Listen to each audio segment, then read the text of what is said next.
Salutare, numele meu este Mihail. Astăzi vom face unboxing la o baterie externă. Oh my god!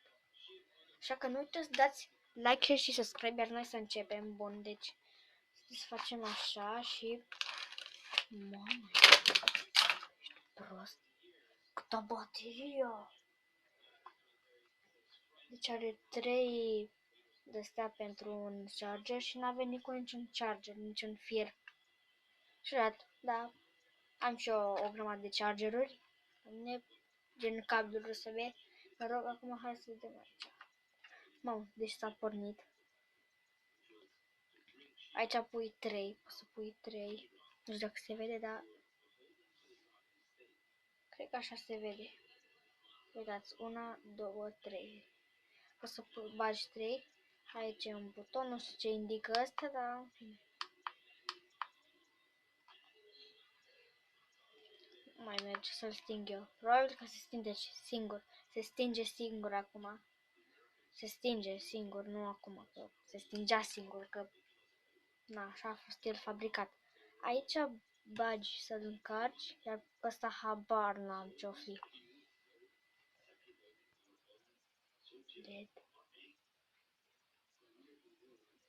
Ce trebuie să-i faci? Să dau un buburnac, să pești pe el? Acum, când filmez eu, este noapte și...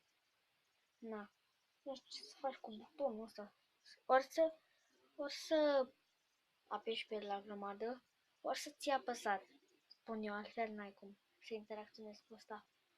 Hai să încercăm butonarea.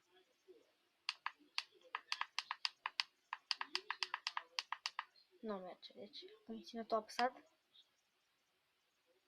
Mă, a răsărit. E lanterna asta. Vedeți? E lanternă. Și cum mă opresc acum? Tot țin apăsat? Da. A, nu. Da. Bun, e așa.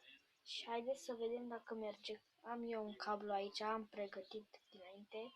Și telefonul meu e aici și o să vreau să văd dacă merge. Bine, ar trebui să meargă. Da. Merge fără să fie oprită, să fie pornită? Mă întreb.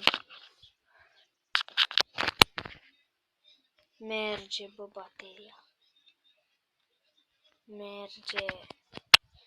Nu uitați să dați like, share și subscribe. Sper să mă aud. Sper să mă aud. Dacă nu, dați volumul la maxim ca să mă aud. Și când o încărcați, mă faceți așa, gen băgați, conectați cablul. Eu trebuie să-l bag așa. Și după ridic ăsta, îl ridic și uitați cum arată, cum se încarcă. Așa arată. Am primit o cadou de la verișoara mea, de la mătușa mea, adică bine, v-am păcălit, logic. Adică am primit un cadou de la tatăl meu, dar, na, nu știu cât a costat, dacă a costat 1000 de lei, ăsta e un cablu în joc cu el, e și rupt, adică, na. Dacă a costat vreo 1000 de lei, asta ar însemna o 220 de euro, ceva de genul, sau 200 fix. Undeva pe acolo înseamnă 1000 de lei, 200 de euro, cam atât. Bun, cam atât a fost cu tot episodul. Aici e cutia și puteți citi pe spate, să dați pauză. Nu știu dacă se vede. Am dat prea aproape, dar nu cred că se vede. Nici n-avea ce să vă uitați, așa a venit. Totuși, aici, haideți să vă arăt. Aici mai avea loc de un cablu. Aici. Uitați aici, mai aveam loc de un cablu, dar na. Mă rog, nu uitați să dați like share și subscribe.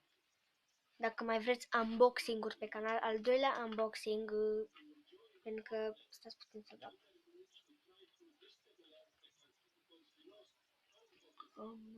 Stați puțin. Nu, cu aia am dat. Bun. Nu uitați să dați like și subscribe dacă mai vreți unboxing-uri. Ăsta e al doilea unboxing, pentru că primul a fost cel cu acea kendamă de la Sweets. Bun. Ne vedem data viitoare. La revedere!